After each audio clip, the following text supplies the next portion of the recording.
శుభోదయం. ప్రభువైన యేసుక్రీస్తు నామములో వందనాలు తెలియజేస్తూ పరిశుద్ధమైన దేవుని గ్రంథంలో నుండి కీర్తనల గ్రంథము 84వ కీర్తన 10వ వచనం.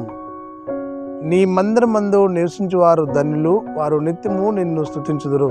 ప్రార్థన చేసుకుందాం. పరిశుద్ధమైన యేసు స్తోత్రాలు చెల్లిస్తూ వాక్యము దానించి దాన్ని తీర్చిన మహిమ ఘనత ప్రభావం ఆరోపిస్తూ యేసే నామంలో ప్రార్థించడికి వేడుకొంచున్నాం తండ్రి. ఆమేన్. దేవుని మందిరమును ప్రేమిస్తూ ఆయన ఆవరణ నివసించే వారిని దేవుడు ఆశీర్వించే దేవుడై ఉన్నాడు.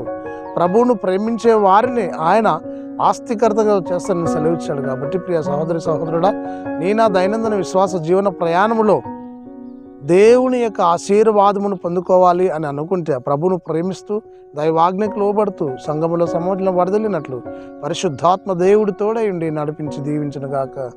ఆమేన్. మహోన్నతుడా స్తుతి స్తోత్రాలు చెల్లిస్తూ వాక్యం దాని నుంచి దాన్ని తీర్చినందుకు మహిమ ఘనత ప్రభావం ఆరోపిస్తూ యేసు నామంలో ప్రార్థించడికి వేడుకొంచున్నాము తండ్రి.